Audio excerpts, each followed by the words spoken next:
gelar pawai obor, setuju? Setuju. Jadi malam hari ini kita putar balik dulu. Setuju? Setuju. Ini ada bupati, ada Pak Kapolres nih. Anda berbicara di depan beliau. Jadi Anda minta malam ini kita putar balik. Malam 1 Muharram kita pawai obor. Siap tertib, siap damai.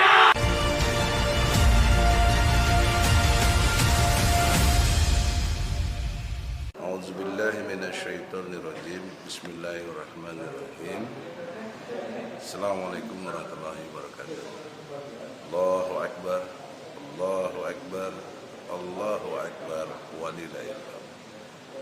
Dalam kesempatan Hari Raya kemenangan bagi seluruh umat Islam di dunia, dalam konteks kemenangan ini sebenarnya kita ada 3 hari yang menjadikan hari raya.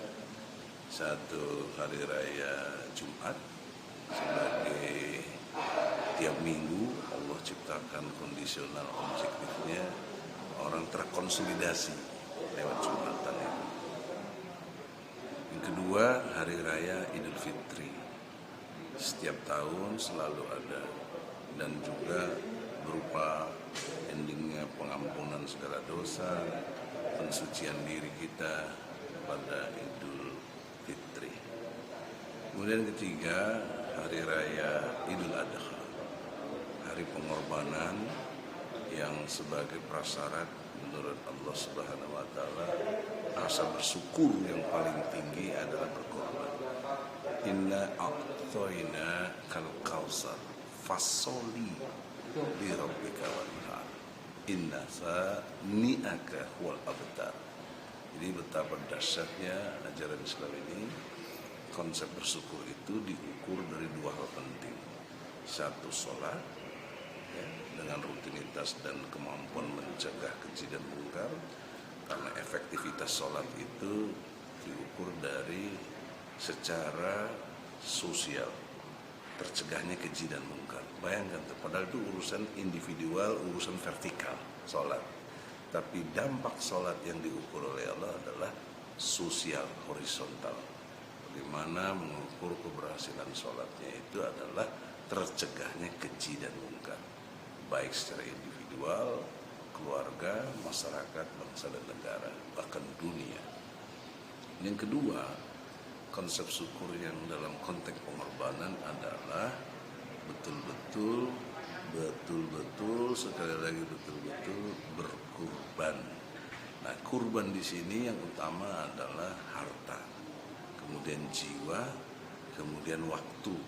Ya, ini 3 hal penting ini suka orang lupa. Ya, harta, kita harus bagaimana menyumbangkan dan berikhlas, sedekah, infak, zakat di jalan Allah, dan yang utamanya lagi jiwa, siap mati syahid. Dan kemudian waktu, sekarang kita hidup lewat waktu, tanpa waktu yang gak ada kehidupan, maka wal asri, rugi orang itu, kecuali ilal ladzina amanu, yang beriman dan beramal soleh. Jadi itulah satu konsep syukur yang dahsyat dari ajaran Islam, yang membuat satu kondisi objektifnya Islam pasti menang. Nah, kemenangan yang utama dalam konteks diri sendiri yaitu kita aplikasi dari sholat, tercegah keji dan mungkar, kita bebas dari berbuat maksiat, bebas berbuat dari perbuatan zina dan lain sebagainya, kezoliman, kemunafikan. Itu artinya kita menang secara individu. Kemudian membentuk satu komunitas keluarga, ku anfusakum wa ahlikum naro, terjaga keluarga kita, menang keluarga kita. Kemudian lebih luas lagi masyarakat, terjaga masyarakat itu, maka berlakulah hukum-hukum Islam, baru terjaga masyarakat itu. Dan masyarakat ini adalah isi dari negara, karena negara itu 4 elemen. 1, rakyat. 2, pemerintah. 3, wilayah. 4, hukum.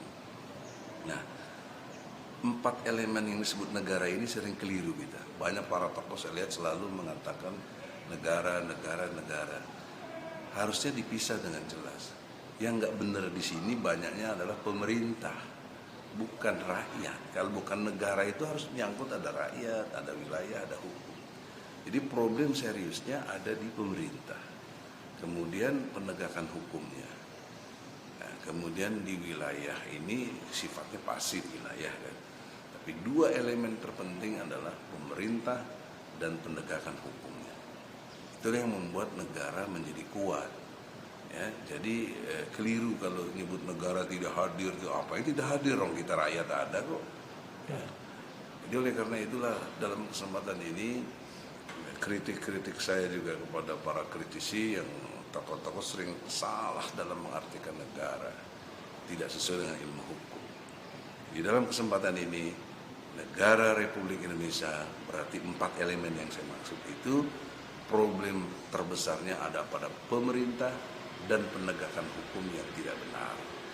Terutama kita sudah 75 tahun merdeka, 7 kali ganti presiden, hingga detik ini tidak berlaku hukum Islam.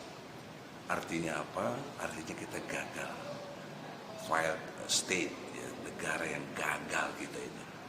Dari segi pandangan sebagai orang muslim, orang bertakwa, dan dari pandangan Allah itu sendiri yang menghendaki kemenangan itu adalah dengan tegaknya hukum Allah. Oleh karena itu berkorbanlah harta, jiwa, waktu kita untuk tegaknya hukum Islam di Indonesia. Karena wilayah kita jelas Indonesia. Oleh karena itu pula kita akhiri dengan semangat yang sangat kuat. Allahu Akbar, Allahu Akbar, walillahil hamd. Allahu Akbar itu artinya semua kecil, presiden kecil, menteri kecil, gubernur kecil, sampai RT RW kecil, nggak boleh ada dianggap besar kecuali Allah. Itulah konsep kemenangan awalnya. Kalau kita ada bergeser sedikit, ada yang besar selain Allah, musyrik. Dan kalau sudah musyrik, pasti jatuhnya munafik, dan setelah munafik pasti jatuhnya murtad. Nah, itu yang kita hindari, dan semua logika-logika saya tercover dalam ayat-ayat Quran, terutama surat Al-Maidah ayat 54. Ya, semoga kita bisa mengambil ibrah dari Idul Adha kali ini. Saya kira demikian, semoga Allah ridho.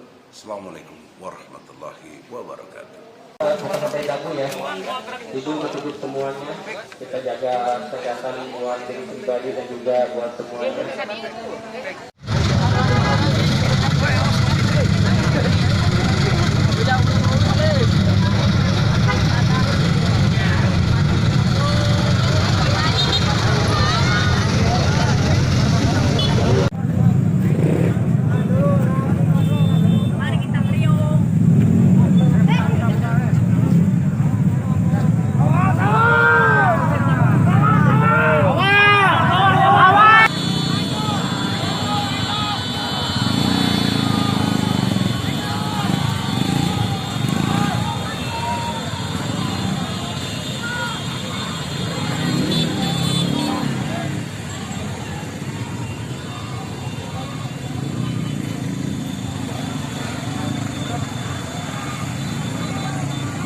Lokasi depan kantor Kecamatan Cisarua perihal pembubaran konvoy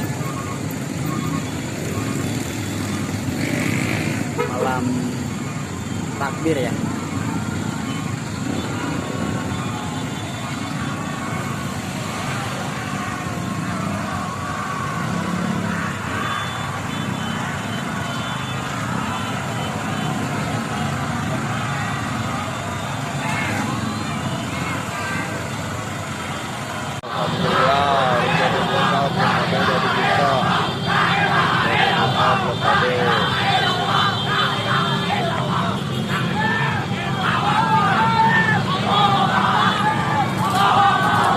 Akan gelar pawai obor, setuju? Setuju. Jadi malam hari ini kita putar balik dulu. Setuju? Setuju. Ini ada bupati, ada Pak Kapolres nih. Ana berbicara di depan beliau. Jadi Ana minta malam ini kita putar balik malam 1